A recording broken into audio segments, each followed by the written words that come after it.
So peace everybody. It's the Hood Mystic representing www.hoodmystic.com. To answer that question, there's plenty of calendars and many different things that help you track the planetary movements, and that's kind of one of the topics that we're going to discuss today. One of the main focuses today in this new moon in Aquarius video is really identifying the differences between sidereal astrology and Western astrology and pointing out how they can work together as opposed to how they work differently. The reality is that we're having a new moon in Capricorn, but the idea that mainstream media is going to promote is that we're having a new moon in Aquarius. And for me to call this video new moon in Capricorn, it would seem as though I'm ignorant of the fact that the new moon is in Aquarius. So therefore, the title of this video is New Moon in Aquarius. But the first thing that I want to kind of point out is that the new moon is actually in Capricorn. And so we're just going to look at February 4th, 2019, where the new moon's happening. So whether it's in sidereal astrology or Western astrology, it's still a new moon. And whether there's an aspect to Venus or Jupiter in Western astrology, then the same thing holds true in sidereal astrology or Vedic astrology. The only difference is the placements of the signs, which is important. But ultimately, to really study one or the other, you have to learn how to incorporate it more so that you could communicate to other people. So if you're a Vedic astrologer and a sidereal astrologer, it serves you to study Western astrology or have some grasp of Western astrology so you could communicate with people who don't have no understanding of it, so you just don't seem dumb. So moving forward, the moon and the sun will be conjunct in the sign of Makara or Capricorn, and the actual placement is going to be in the nakshatra of Shravana. Now, the nakshatra of Shravana is an auspicious, is a very prominent, very good-natured, good vibration frequency to tap into. So the idea with this video is to point out the different ways that we can tap into ultimate relationship growth and the different blocks that are blocking us from community, that are blocking us from enlightenment, that are ultimately blocking us from love. So in this video, if you want to look at me without the pictures, then you can go Instagram live. But for YouTube, I'm doing specifically just a slideshow because I want people to really pay attention to the information. So the materials that we're dealing with, the elements, is the element of gold, the element of riches, the idea of agriculture, the idea of planting seeds and watching those seeds grow and knowing what seeds you're planting and how those seeds are going to grow, especially since we're dealing with a new moon, and a new moon is specifically towards planting seeds, I guess. So as we see here, the sun and the moon is conjunct on February 4th in the planet of, or in the constellation rather, of Capricorn. And so looking at the characteristics of Capricorn, you have to really understand that this is more of a earthly, changeable, movable energy. And I say that to say, to be very clear, that when it comes to relationships, when it comes to community, when it comes to love, these ideas are changeable. These ideas aren't fixed. Even if you want to look at it from Western point of view, the new moon is being in Aquarius, which is ruled by Aquarius, or Uranus rather, which awakens you to certain things. And I don't think that awakenings have to always be traumatic. Certain awakenings could be to the level of opening yourself up to the possibilities of goodness, the possibilities of happiness, the possibilities of joy. You don't have to be always awakened to negative things. And so we're dealing with the level of a trine to Uranus as well. So let's just deal with the astrology one time and really talk about this aspect for aspect. And then I'll get into more of the spiritual of how this situation has moved me. The title of this video is called Bliss. And bliss is taken from the root word ananda. And ananda is not just simply happiness in the level of comfort, eating, listening to music, going to beautiful places, losing weight. All of those things are a level of happiness, a level of material joy. They come, they go. You go to vacations, you come back home. It is not something that is sustainable. So Ananda would be taking that idea and making it sustainable, making it applicable daily. And so the idea that we really want to focus on is joy. And joy ultimately is a vibration that comes from within that is indifferent to the external circumstances. And so wherever you may find yourself dealing with the new moon, you may not be in a joyous relationship. You may not be in a community. You may think that these situations are far off and you don't know where to go or how they're going to manifest for you. But dealing with this energy, taking the time to plant the seeds on that for which you want will really be the make or break, really take you to the next level. And you're not alone in this pursuit. The energy is not anti to you having the most beautiful relationship or finding the community or finding a place where you could be absolutely happy. And the energy that's working for you is this conjunction to Mercury at the 19-degree mark of Aquarius or inside real Capricorn. And since it's not that far off from the new moon, it really gives a conjunction vibration, and that conjunction is useful because it becomes the conjunction of indomitability, or the energy of indestructibility, or the energy of being a juggernaut, or Jagannath is the particular energy, an energy of Vishnu, the primordial Vishnu, the primordial indestructibility or indomitability that cannot be subdued or not to be overcome.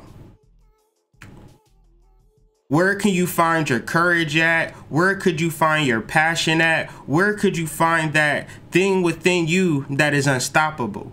And then using that to create, not to bash people or tear people down, but use that energy to create a life that is suitable for you.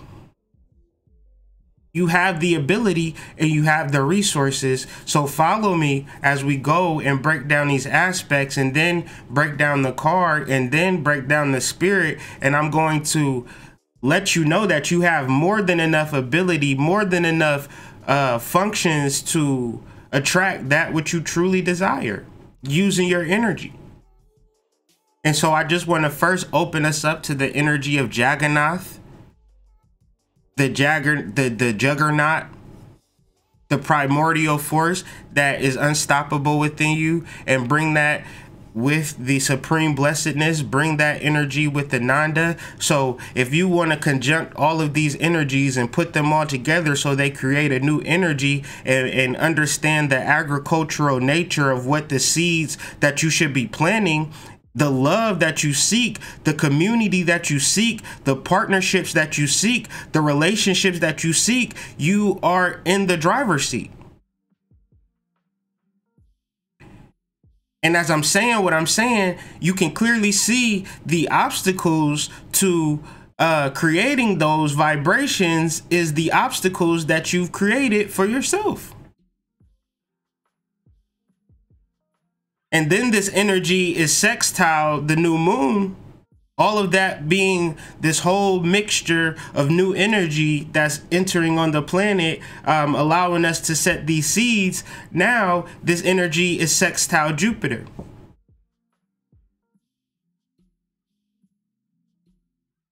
And Jupiter being at the 18-degree mark of Sagittarius or sidereal Ophiuchus is bringing up the idea of an unconscious mind. And that unconscious mind does not know anything about culture or about tradition or about family. It only knows what is suitable to its host, the host being you. So your spirit now is looking at the world in a space of open opportunity. Can you see the block in a culture that limits you? Even if that culture is sustaining you and feeding you. The identity or the identification of a particular culture, oh, since I'm a this, I can't do that. And who's to say that that is your salvation? That is where your community is. That is where your love is. But this culture that you developed is something that you created not for protection, right? But for limits. So be very, very mindful of how you identify yourself and how you want to, manifest your energy. Because if a Puerto Rican man plants an apple seed, a black man plants an apple seed, a Chinese man plants an apple seed, a white man plants an apple seed, African lady plants an apple seed, an Australian transsexual plants an apple seed, guess what grows out of the ground? Apple trees. No matter who's the fucking planter. So the idea of the individual in dealing with the spiritual is always going to be a block if you bring your ideas into the spiritual. Oh, this is black consciousness. Oh, this is this consciousness. Oh, this is for this type of people. Oh, this is for my ancestral grouping of people. And we can't, this is who we are.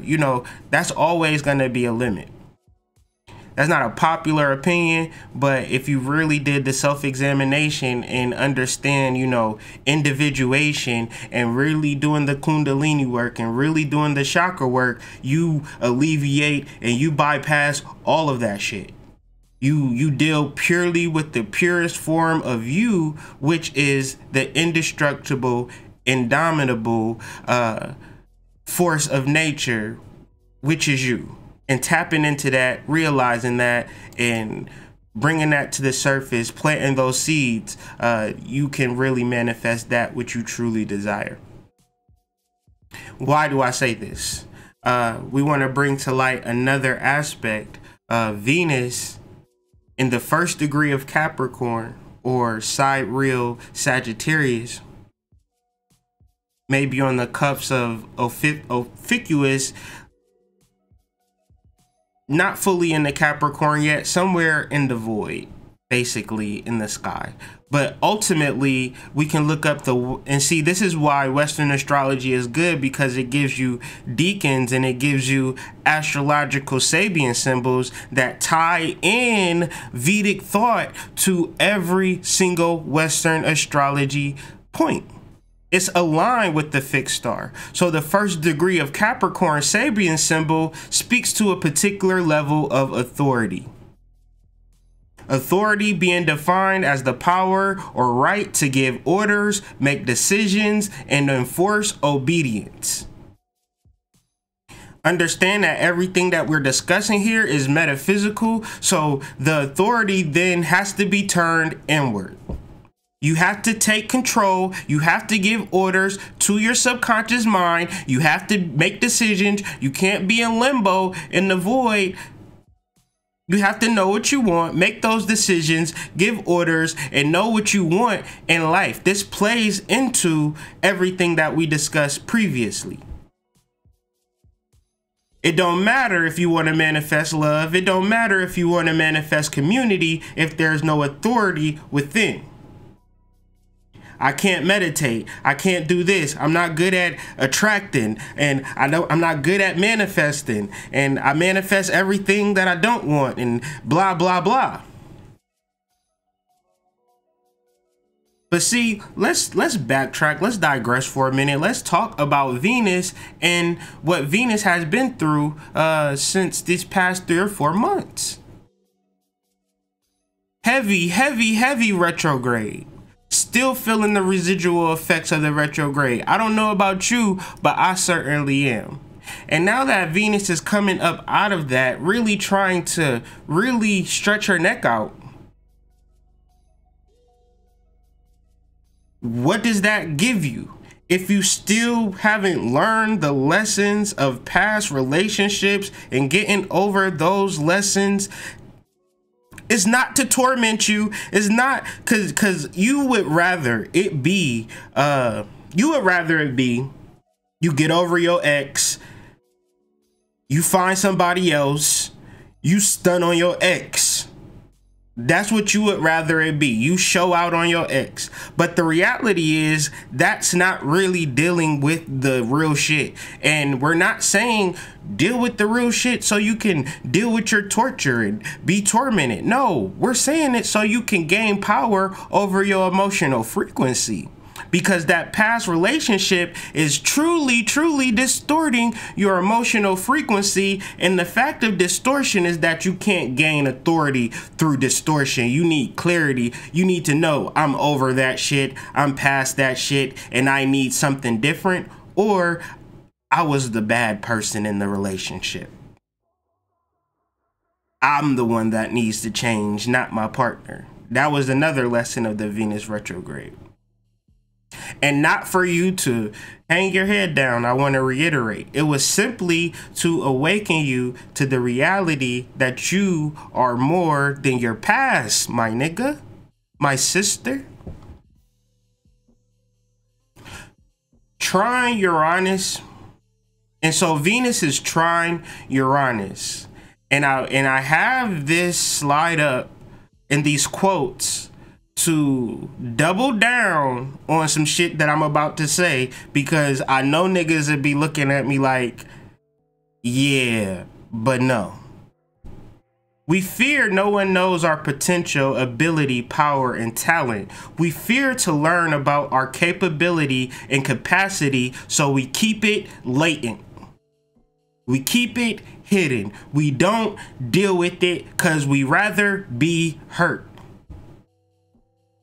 So all of this ties into everything that I said previously about creating a blissful union between man and woman, or masculine and feminine, however you rockin'. Every person in the world on this planet has a latent ability to read minds and influence the physical world without touching it, but they don't have the ability to connect with the power source.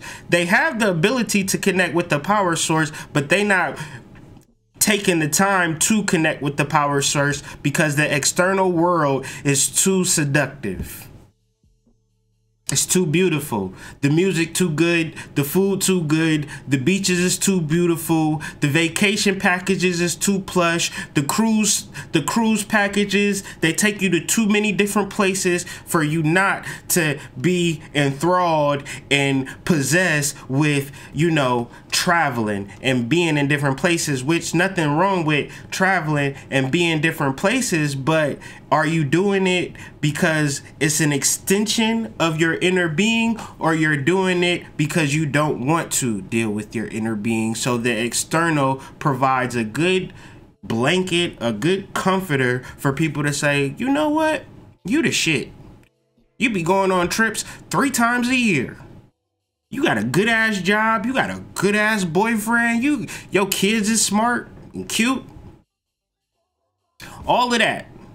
Just so you don't deal with the fact that you have a latent ability to influence the physical world without touching it. Trust me. And so the last aspect that we're going to talk about real quick is Pluto square Mars. Pluto at the 21st degree mark of Capricorn speaks to a dynamic interchange, a process of give and take.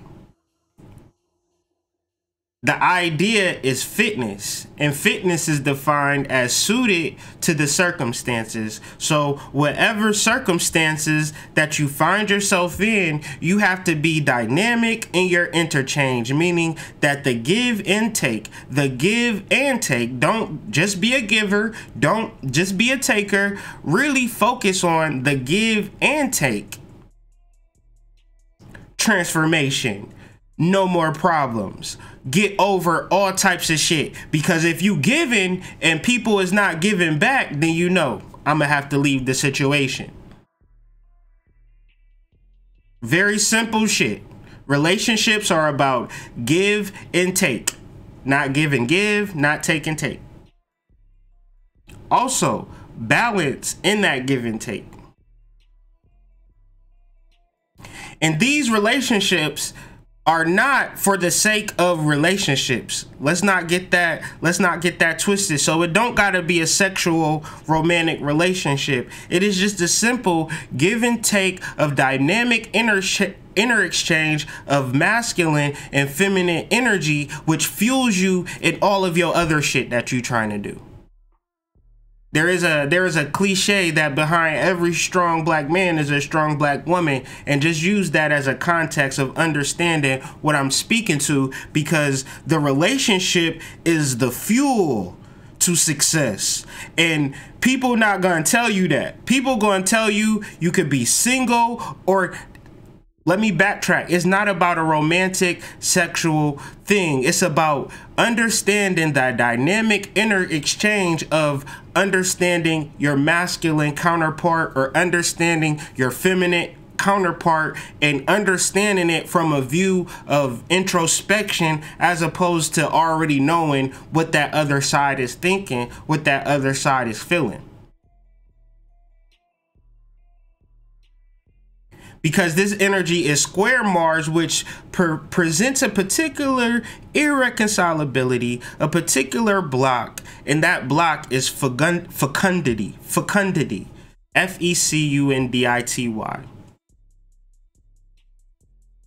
And that block is the ability to produce an abundance, because your dynamic interchange ain't right. Because this society is telling you that you could honestly live in this world without dealing with the opposite polarity. And the reality is that your soul thrives off the opposite polarity, whether it's romantic, whether it's sexual, whether it's platonic, whether it's in business, whether it's a goddamn fitness instructor.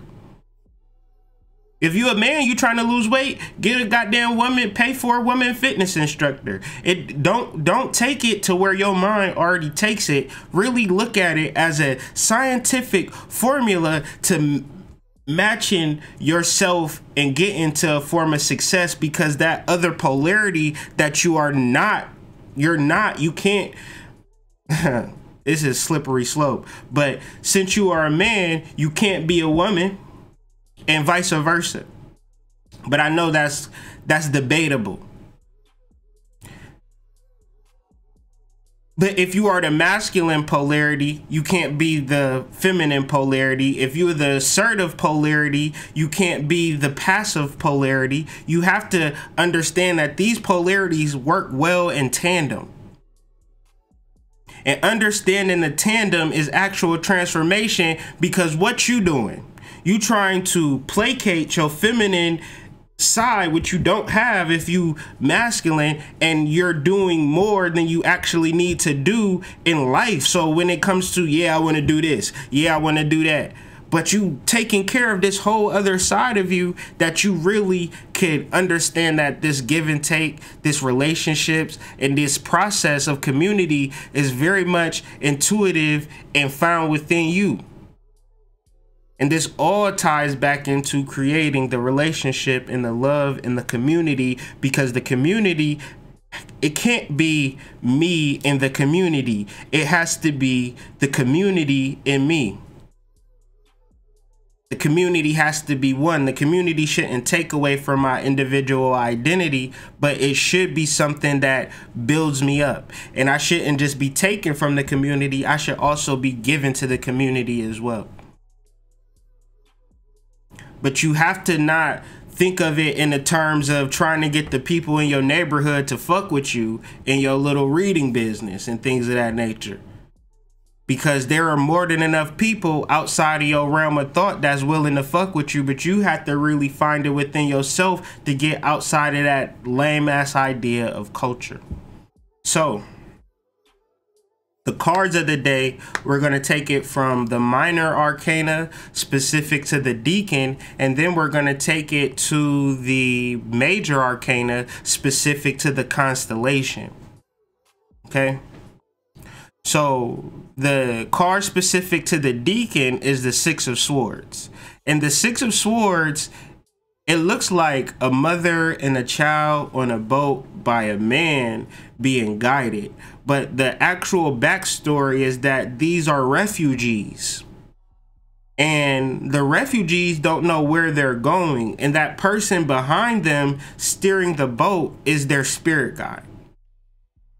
And the refugee is just a symbolism for trouble, or, you know, an event or something that's not comfortable. The message lying deep within the card is that when shit get rough, that's when spirit is supposed to take over. So if you in a rough situation, if you in a bad situation, then go towards your spirit guide. And now we're going to go further down that rabbit hole, because there are a majority of people who identify with the ego even in spirituality, because spirituality is just simply something that boosts their ego. Get a money spell, got a money spell, now I got money, spirituality is good. Do a love spell, I got love, spirituality is good. But what about when things get tough? What about it? When do you really deal with, like, so let's digress for a second. Why do people pray to God when shit get tough? Why is that human nature for a person to say, oh God, please help me? Really think about that though. They basically say when things get bad, when you drop down to your knees and pray, that there is something on the outside of you, on the inside of you, there is something that you don't know about outside of you that can help your ass. Everybody pray at some point in time. Everybody seek for salvation. Get you out of this fucked up situation. Please, Lord, help me. What is that?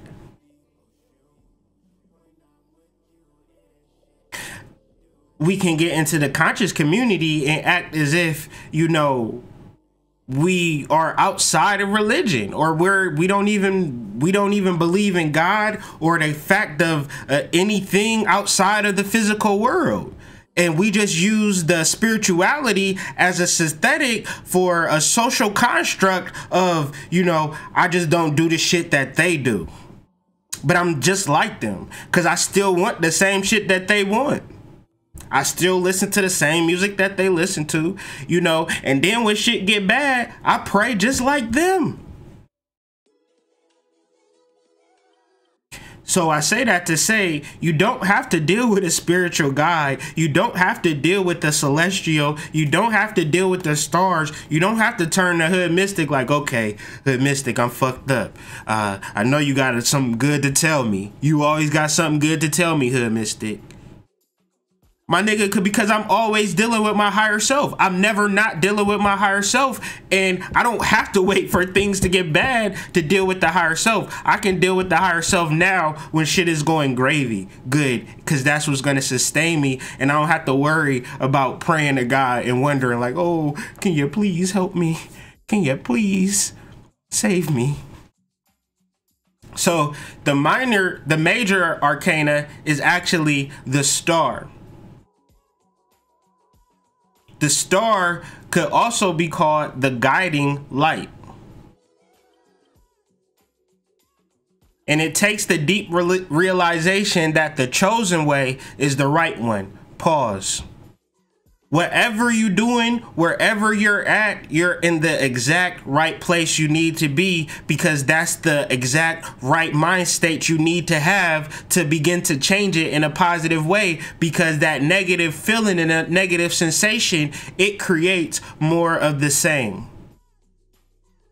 Because you're dealing with the external and you're not dealing with the internal and the truth, which is the guiding light, which is the star that is a latent ability that exists within all of us. Some of us deal with it, some of us don't. But the reality is,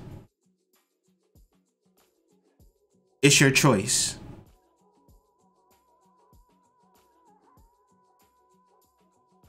Access it now within the moment. Really understand that your growth is the same growth of the trees, of the plant life, of the wildlife, of this nature, of this world that we live in, and you are synonymous with that. So connect to that. Connect with that source. And really understand that the actions that you are acting out is really an indication of your spiritual maturity. Just because you've watched every single Bobby Hemmett video don't necessarily mean anything. Now, if you starting to do the things that he said do, you starting to buy the books and you starting to walk the path and you starting to enlighten for yourself, then that's great. Just because you went to a Tony Robbins retreat, a Deepak Chopra retreat, if it didn't inspire you to move in a particular way, then you simply just wasted your money. Because there is no, I get so aggravated and irritated with, not in a bad way, but I'll just say like, just people in general who project into the future when we could be doing shit now. It's like in the future, this shit is going to pop off for me. And it's like, all right, what we doing for it now? Watching TV. You know, so that's the shadow side of the stars. I don't want to pump it up to be something more like, you know, it's something that you don't have to apply yourself or put work into. But this is definitely something that is obtainable and able for you to grasp if you just simply, man, retrace my steps, man. Just retrace my steps. I got the notes and the link and the thing, and you know, you can really study this stuff for yourself, and we'll get more into that as we close out this video. But just a couple more points and I'll be done. Just want to backtrack on the nakshatra for one time and just talk about the nakshatra that this new moon falls in, and just read from my notes. The Shravan nakshatra is considered highly auspicious, and if you don't know what auspicious mean, don't feel bad because I had to look it up. Auspicious just means great good, like the greatest good. So Shravan nakshatra is considered highly auspicious. So auspicious within itself is highly good. So it's highly good. It's a highly good placement in astrology.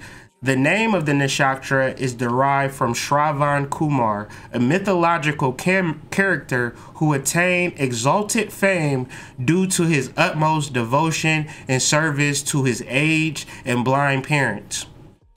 Within that, that's mythology. So a mythological character is something that's a symbol. So him being devoted and service to his aged and blind parents is just a metaphor for being devoted in service to your soul, because your soul is very old and your soul is not giving a fuck about what's going on in the world. Period. Never will it ever, because it stays in the moment. It can care about Cardi B for one moment and then, you know, Nicki Minaj the next. You know, it's just in the moment, and it's not like it's vibrating on what it wants to vibrate to within the moment. But you need to follow that, okay? You need to follow what your soul is telling you and not follow what the next person is doing. Because what the next person is doing, hopefully they're listening to their soul. But 9 times out of 10, they're under severe mind control. So you better not follow them. And so the ruler of this nakshatra is Lord Vishnu. And we dealt with the primordial Vishnu in Jagannath earlier. And that's simply your indestructible, indomitable force. That force that is unconquerable. Your soul is unconquerable, and you hold aspects to that. And this is what it's all about. You know, this is what it's all about, to block you and keep you from that. So, as I end this video, so this deity of the week is a group of people called the Anu people. And the fact of this new moon being in Capricorn, sidereally, it speaks to a particular mountain. And the Anu peoples lived in the highlands, and they studied the stars and the moon for what they were. And you have to understand that during this particular time on Earth, there was a cataclysmic shift, and the energy rose up. The chaotic energy, like I've read about this in many different sources in many different ways. So it's like, it's pretty much verifiable, whether you want to do the research it or not, research on it or not, that's up to you. But the rising of this chaotic energy, and a lot of people passed away. You can hear about this in the Great Flood, but a lot of people stayed on a particular highland. And in that highland, they simply observed the stars and its processions for thousands of years and created a system of agriculture. And agriculture is one of the main plot points of the moksha, which is the sign of Capricorn, which this new moon falls into. So the idea of agriculture came from the Anu people. And if you understand agriculture and civilization, that is the crux or the basis of civilization growth. You feed people, they're not starving, they live longer, they're stronger, they're smarter, etc., etc., etc. So from there, but even in the maintaining or the functioning of Egyptian mythology or Egyptian society, the actual Egyptians know very little about it. They were simply the placeholders or the custodians. The Anu people were the foundation, or they channeled the primordial Egyptian knowledge based upon the celestials and the dark energy and the chaos and all of that, and created form and function for the world to see, so much so that to this day the Sphinx still stands, the pyramids still stand, and the people that they say created these pyramids, they didn't create it. They were just there when the settlers came. So if you come to my house and somebody there, you gonna automatically think that the person that's at my house owned the house and it's his house, but the nigga just broke in and you just knocked on the door, you just came, and now you think like, cause you selling your Jehovah's Witness things, that he owned the house, but no, he really robbing it.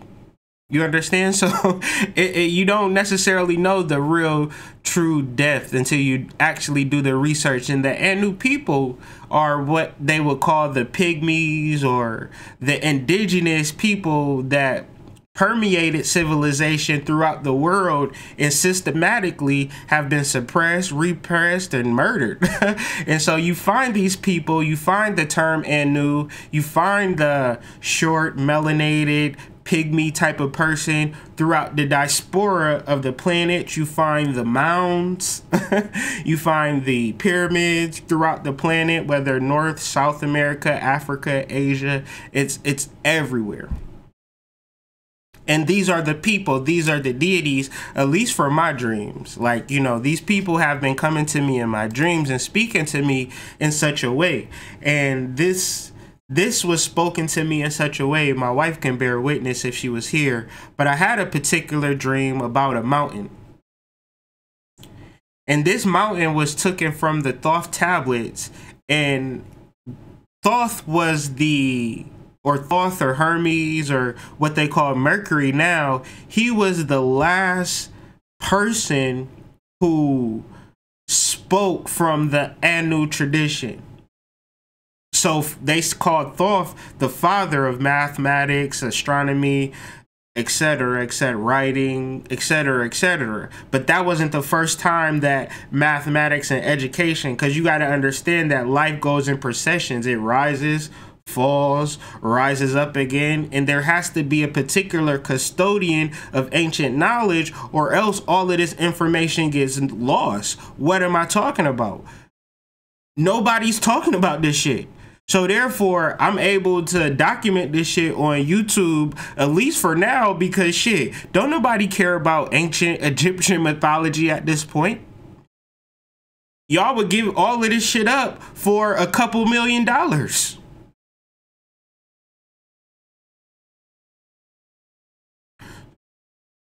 And so I'm not gonna read this. You can feel free to pause it and like read it for yourself. But I just wanted the mountain is a metaphor. The dream that I had of the mountain, it all now makes sense, because basically this is how the simplest way that I could create it, or the simplest way that I could identify the mountain, and the mountain being consciousness or your salvation. It's literally like somebody give you a map to this mountain or to this peak, and you look at the map and you say, all right, I'm gonna follow these goddamn directions to get to this mountain. And you follow the directions point for point, my nigga, you get to the mountain. But you had to, like, it was like a real live, you know, Indiana Jones though. Like, you had to really do some shit to get to this mountain, but lo and behold, you get to the mountain. But you got a cell phone though, so everybody calling you like, oh my nigga, you made it to the mountain. I want to come too. All right, come on. The people that was with you before you embarked on this path, they didn't follow the map. Or they ain't trying to do all that Indiana Jones shit like you was on. They ain't about to do none of that. So therefore, they can't get to the mountain. But that's okay, because there's a lot of other people who seen the map, seen the mountain, and said, you know what? I'm going to follow this goddamn map. I'm going to follow it. And them is the people that you rock with. You don't got to worry about the people calling you on your cell phone like, hey, bro, I want to come. Come on. Come on. You see me on here talking about this shit every day. So, you know, if you want to come, you can come on. But it ain't going to be you watching me thinking that that's going to be your salvation. That's why everything is moving more to digital, intuitive. I'm passing along notes. I'm not writing as much, because reading shit that I type and going through my process is not going to help nobody. When they start dealing with their self and their souls and start following their coordinates and start following their maps, then everybody is great. Everybody is Gucci. And so I'm just here doing my particular work, my particular path. And after this, I'm going to go pick up my son and probably go get something to eat and go back to living my human life. But I just had to put this on record, put this shit, document it on a couple of different platforms, just in case. Just in case this world collapses and people forget that there is an energy superseding everything that is surrounding you. And the trick that they're playing, and they're playing a good trick, is to convince you that the external world is synonymous with you, and the external world is actually abstract from you. Because the reality is that people are going through real shit right now, whether we talking about opioid addiction and, you know, stress, trauma, depression, and then it's another person on top of all of that profiting big money. And y'all looking at the person and profiting big money like, man, he out here doing it. He getting it. So it really has to be a change. You know, and you can only follow your guide. And so if you never got anything from this video, you never got anything from my videos, hopefully you got the idea that it's up to you to follow your guide and follow your bliss. You identify your bliss. You the one who say what your bliss is. So, you know, can't nobody tell you what your bliss is, and you really need to follow it within. So I hope everything that I said made sense and it resonated. And you were able to take something from this. So, you know, this is just the new moon video, but we'll be working towards this energy like always through the daily energy reading. So I would hope that everybody would come follow me or subscribe to my channel at www.hoodmystic.com. From there, you can find the links to everything. And also in the description, I have links to everything, whether if you want to donate to my channel, if you found this information useful, you know, anything to that effect, you know, readings, anything. Colombian Exchange with an X, that's the site for the new clothing and merchandise. And also, if you have any kind of custom ideas that you need me to cook up for you, just ideas that you want to see on a shirt and you don't have no way to manipulate it, you know, I could set it up for you and, you know, hook you up, you know. So just holler at me, hoodmystic@gmail.com, variety of different things, but just really wanted to get this shit out and go back to doing my day, because my day was completely blocked and held up based upon this information needing to come out. So hopefully I did my good job and serviced my soul, and from that I'll take the reward. And peace to everybody on the channel, on the live, everybody who will watch this video post live. You know, thank you for your support, your eyeballs and your diligence in really finding yourself and living in that space. We've been making great strides in the idea of consciousness when nobody is really talking about it. And it ain't for fame, it ain't for success, it's for actual authority. And if we can control ourselves and be authoritative on the within, then we can control our reality on the external. But it starts within. So I'm here to spread that message, and everybody check me out in the future. Peace.